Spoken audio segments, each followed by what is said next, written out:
સવાલ અહીં એક બહુ મજાનો મેં કીધો એમ છે કે આપણે એકબીજાને ગમતા રહીએ એ માટેની યાત્રા છે.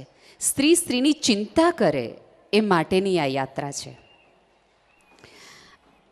એક કુટુંબ, બહુ જ સાચી બનેલી ઘટના છે. કથાઓ મારો સ્વભાવ નથી કહેવો, હું સાચી જ ઘટનાઓ કહું છું.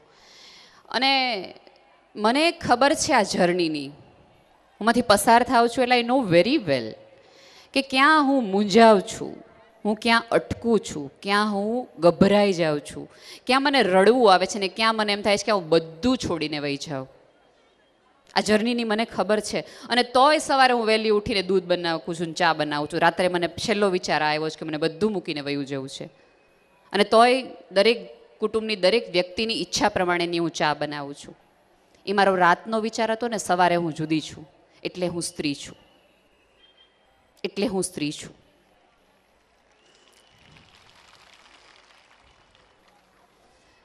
એક અમારા અંગત મિત્ર વર્તુળમાંથી એક દીકરીના લગ્ન થવાના હોય છે.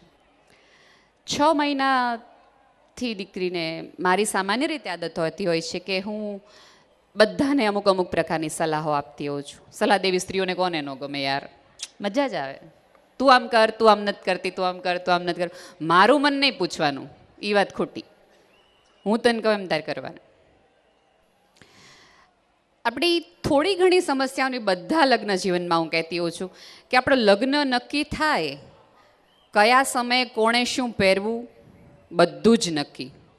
હું તો ત્યાં સુધીની કહું છું કે જે દિવસે તમને એમ કીધું હશે કે પાટીદાર સંમેલન આ છે, આટલી તારીખે રવિવારે છે અને બધાએ લાલ સાડી પહેરી, બિલીવ મી લાલ સાડી નહીં હોય તો આપણે લાલ સાડી બનાવી લીધી હશે બોર્ડરવાળી.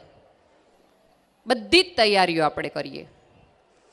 કોઈ ગુજરી જાય અને રાત્રે સમાચાર આવે તો તમે ક્યારેય એવું નહીં બને કે કોઈ સ્ત્રીને તમે સફેદ, બ્લેક, બ્રાઉન એ સિવાયના કલરોમાં જોયા હોય. તો પુરુષ જે પહેર્યો હોય એ નીકળી જાય પહેરીને, જે હાથમાં આવી પહેરી નીકળી જાય. ત્યારે એવું ન વિચારે કે મૃત્યુ થઈ ગયું છે તો આ કલર નહીં પહેરાય. સ્ત્રી બહુ જ ઝીણી ઝીણી ઝીણી ઝીણી વસ્તુની ધ્યાન રાખે કે આ તો મેં ગઈ વખતે સાડી પહેરી હતી એટલે હવે આ વખતે નહીં, આ ઘરેણા તો ગઈ વખતે પહેર્યા હતા એટલે હવે આ ન પહેરાય.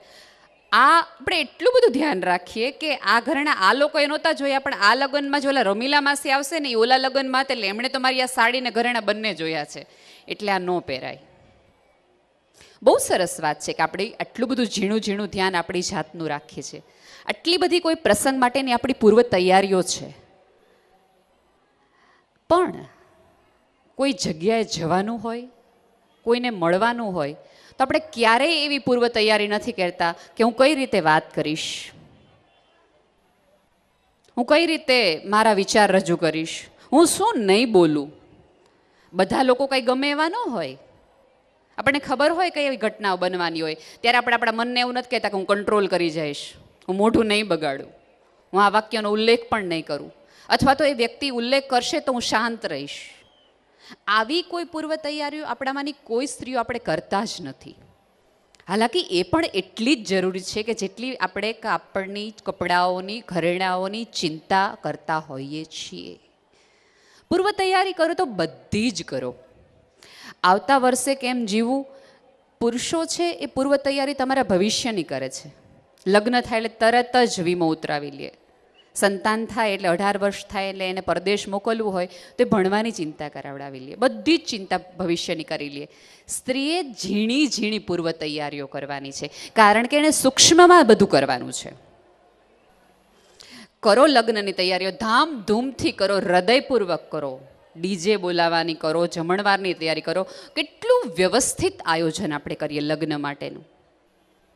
પણ ક્યારેય કોઈ વ્યક્તિ પોતાની જાતને લગ્ન માટે તૈયાર જ નથી કરતી. આપણે ક્યારેય આપણી દીકરીને બેસાડી સમજાવી અને નથી, આપણે ચોક્કસ એને લગ્નની તૈયારીઓ કરાવડાવીએ કે આ સાડી હવે આ લઈ જજો, આ તને બહુ સરસ લાગશે, આ ઘરેણા તારે લઈ જ જવા જોઈએ, આ તો તારે લઈ જ જવા જોઈએ, ફ્રીજ તો આ જ કંપનીનું લેવાનું, માઇક્રોવેવ તો આનું જ લેવાનું. બધી જ તૈયારીઓ એને કરાવડાવીએ. ક્યારેય એને ન કરાવડાવીએ કે દીકરાની વહુ હોવું એટલે શું. કઈ તૈયારી તારે તારી જાત પાસેથી કરવી જોઈએ. તારે શું કરવું જોઈએ અને તારે શું ન કરવું જોઈએ એવી કોઈ જ વાત આપણે કરતા નથી હોતા એને. કે તમને એ જરૂરિયાતનો મુદ્દો જ નથી લાગતો. એ તૈયારીનો મુદ્દો જ નથી લાગતો કે એ તૈયારી પણ થવી જોઈએ. આવી જ અમારા કુટુંબની એક દીકરીને મેં કીધું એમ કે મેં એવી બધી હું તૈયારીઓ કરાવડાવતી, સમજ્યું થોડી ઘણી હતી. એટલે એણે તૈયારીઓ શરૂ કરી. 6 મહિના અગાઉ એલાર્મ મૂકીને વહેલું ઉઠવાનું શરૂ કર્યું. પપ્પાના ટેસ્ટ પ્રમાણેની એણે ચા બનાવવાનું શરૂ કર્યું. થોડી રસોઈ બનાવવાનું શરૂ કર્યું. મમ્મીને કેવું ભાવે છે એ પ્રમાણે રસોઈ જુદી કાઢવા માંડી. પપ્પાને ડાયાબિટીસ છે તો એ પ્રમાણેની જુદી જુદી પ્રવૃત્તિઓ કરવા માંડી. ભાઈને કેવું જમવાનું જોઈએ એની પણ એણે તૈયારીઓ કરી, બધી સરસ મજાની. એટલે ઘરના થોડા મૂંઝાઈ ગયા કે જે દીકરી આમ ઉછળતી રમતી કૂદતી હોય અચાનક પીઢ સ્ત્રી જેવું વર્તન કરે તો સ્વાભાવિક છે મા બાપને ચિંતા થાય. એટલે ભાઈએ રીમાને પૂછ્યું કે શું થયું રીમા, કેમ આમ અચાનક આટલી બધી ડાય ડાપણવાળીને મજાની થઈ ગઈ? એટલે થોડાક આમ ગડગડા આવાજે રીમાએ એવું કીધું કે 6 મહિના પછી સાસરે જવાનું છે એટલે એની પૂર્વ તૈયારી કરું છું. ત્યાં થોડું મને બધું ચાલશે, ત્યાં થોડી મને મમ્મી ઉઠાડશે, ત્યાં મને થોડી ચા મળશે, ત્યાં મને થોડું ભાવતું જમવાનું હશે. એટલે આજે તમે લોકોએ જે બનાવ્યું છે ને મેં તમારી માટે બનાવ્યું છે એમાંથી જ મેં જમી લીધું છે. આજે હું ઘરમાં આખો દિવસ રહી છું, બહાર ગઈ જ નથી સાંજે. આજે મેં ફોનને એક હદથી વધુ અડ્યો નથી. એટલે મા બાપને પણ થોડી ચિંતા થઈ ગઈ, કરે આપણે કંઈક ભૂલ નથી કરી નાખીને કે દીકરીને આટલી બધી પાબંદીઓમાં રહેવું પડશે, આટલા બધા ઓલામાં રહેવું પડશે. થાય છે રીમાના 6 મહિના પછી સરસ મજાના લગ્ન, મજાથી સાસરે જાય છે. અને આખી રાત એણે મને કીધેલી આ ઘટના છે. આખી રાત પહેલા દિવસે રીમા એક ટેન્શનમાં હોય છે કે એલાર્મ મૂકી દો, સવારે વહેલું ઉઠવું પડશે, નહીં તો અમે કોઈક મગજમાં આપણને ઘુસાવી દીધું હોય ને કે first impression is last impression. પહેલાં 10 દિવસ મજાના રહેજો પછી જોયું જશે.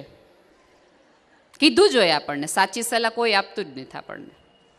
એટલે આપણને એમ થાય કે પહેલાં 10 દિવસ રોલા પાડી દેવા છે, પછી તો હું છું ને તું છો.